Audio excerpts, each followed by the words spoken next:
یہ تقریباً 1930 کا زمانہ تھا کہ مسجد وزیر خاں کے خطیب مولانا ابوالحسنات محمد احمد قادری نے مسجد وزیر خاں میں محفل میناد منعقد کروائی۔ محفل کے بعد شرکاء مولانا کی قیادت میں درود و سلام پڑھتے ہوئے مسجد سے باہر نکل آئے اور اندرون شہر لاہور کے گلی کوچوں کا چکر لگاتے ہوئے دربار داتا گنج بخش پہنچ گئے۔ اس کے بعد آنے والے سالوں میں یہ معمول بن گیا۔ لاہور میں عید میلاد النبی کے سب سے پہلے جلوس کی داستان آپ پروفیسر ڈاکٹر غلام عباس کی زبانی سن رہے ہیں۔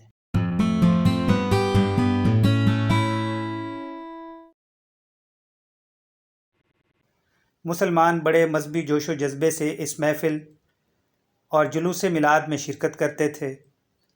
بالکل اسی طرح سے تقیہ کشمیری سادھواں کا رہنے والا ایک نوجوان عنایت اللہ قادری اس محفل پاک و جلوس میلاد میں خاصا سرگرم اور پیش ہوتا تھا۔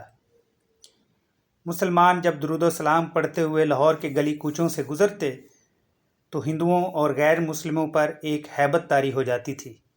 1935 میں مولانا ابوالحسنات نے اپنی تالیف و تصنیف میں بڑھتی ہوئی مصروفیات اور کمزوری صحت کی بنا پر جلوس کی قیادت کرنے سے معذرت کر لی۔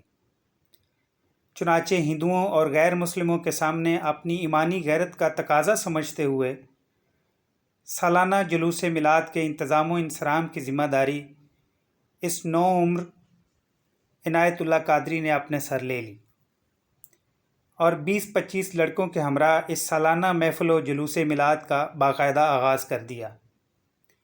شروع میں عنایت اللہ خود مسلمانوں کو جلوس میں شرکت کی دعوت دیتا تھا۔ جب اس جلوس کو خاص شہرت حاصل ہو گئی تو مسلمان دور دراز سے آ کر اس جلوس میں شرکت کرنے لگے۔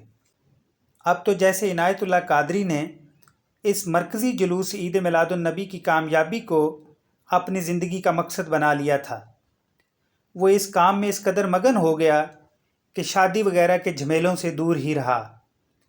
بعض اوقات دور دراز سے آنے والے لوگوں کو تقیہ کشمیری سادھواں ڈھونڈنے میں دقت ہوتی تھی، چنانچہ اس بات کو مد نظر رکھتے ہوئے اس نے اپنی منصوبہ بندی میں تبدیلی کی اور تقیہ کشمیری سادھواں میں جامع مسجد حنفیہ کو محفل میلاد منعقد کرنے کے لیے مخصوص کر دیا۔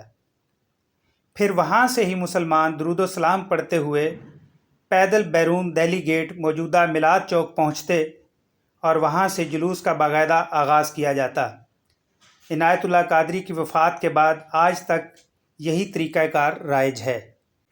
پہل اس جلوس کے شرکاء پیدل ہی اندرون لاہور کے گلی کوچوں میں چکر لگاتے ہوئے دربار داتا گنج بخش پہنچتے تھے، مگر دور دراز سے آنے والے شرکاء بیل گاڑیوں کے ذریعے میلاد چوک تک پہنچتے تو انہیں بیل گاڑیاں کھڑی کرنے میں دقت پیش آتی تھی۔ چنانچہ یہ طے پایا کہ جو لوگ اونٹوں اور بیل گاڑیوں میں آتے ہیں وہ اپنی گاڑیوں سمیت ہی جلوس میں شرکت کریں تاکہ جلوس کے اختتام پر وہ انہی گاڑیوں میں آسانی سے اپنے گھروں کو واپس لوٹ سکیں۔ آہستہ اس جلوس کی رونق میں اضافہ ہونا شروع ہوا۔ پہل میلاد چوک میں عارضی سٹیج تیار کیا جاتا تاکہ جلوس کے مختصر قیام کے دوران شہر کے باہر سے آنے والے مسلمانوں کو خوش آمدید کہا جائے اور محدود وقت میں نعت خوانی بھی ہو جاتی۔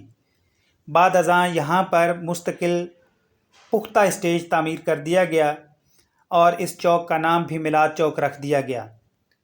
پاکستان بننے کے بعد بھی یہ سلسلہ جاری رہا، بلکہ دن بدن ترقی کرتا رہا۔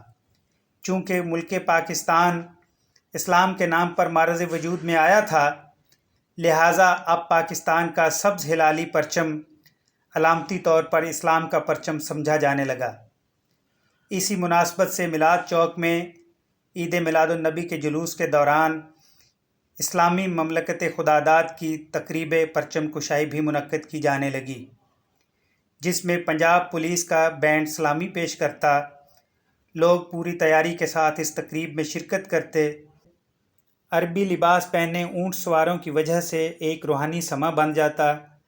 جلوس کے آگے گتکا برداروں کی ٹولیاں اپنے فن کا مظاہرہ کرتیں۔ لوگ گھوڑوں کو سجا کر اور خود بھی سج دھج کر ان پر سوار ہوتے، پھر وقت گزرنے کے ساتھ ساتھ جلوس کی حیت بھی بدل گئی۔ گتکا کا فن معدوم ہو گیا۔ لوگ بیل گاڑیوں اور گھوڑوں کے بجائے ٹریکٹر ٹرالیوں پر بیٹھ کر جلوس میں شریک ہونے لگے۔ اس جلوس کو اتنا عروج حاصل ہوا کہ سر شام نکلنے والا جلوس رات بھر جاری رہتا اور فجر کی اذان کے بعد اختتام پذیر ہوتا۔ یہ جلوس عید میلاد النبی کا ایک نہایت ہی عام جزو بن چکا تھا۔ اسی جلوس کی طرز پر عنایت اللہ قادری کے دوستوں نے اپنے اپنے علاقوں سے الگ جلوس نکالنے شروع کر دیے۔ مثلاً اسی قسم کا ایک جلوس گوال منڈی سے شروع کیا گیا جو بڑی شہرت کا حامل ہے۔ تکیہ کشمیری سادھواں سے نکلنے والے جشن عید میلاد النبی کے جلوس کی سرکاری اور عوامی دونوں سطح پر بڑی پذیرائی کی گئی۔ اس جلوس کی قیادت بڑے بڑے سیاستدان، وزراء اور عمائدین ریاست کرتے، جبکہ عوامی سطح پر اس جلوس کے تمام راستوں کو جھنڈیوں، برقی کمکموں اور انواع و اقسام کی چیزوں سے سجایا جاتا۔ جلوس کے شرکاء کے لیے دودھ اور پانی کی سبیلیں لگائی جاتی تھیں۔ آہستہ آہستہ شہر کے دوسرے حصوں سے نکلنے والے جلوس بھی اس مرکزی جلوس میں شامل ہوتے چلے گئے۔ اس وقت یہ سلسلہ پہلے سے کہیں زیادہ شد و مد کے ساتھ جاری و ساری ہے اور شمع رسالت کے پروانے 12 ربیع الاول کے روز اپنی اپنی توفیقات کے مطابق حضور سرور کائنات صلی اللہ علیہ وآلہ وسلم کی ولادت کے سلسلے میں مختلف محافل نعت و جلوس میلاد کا انعقاد کرتے ہیں۔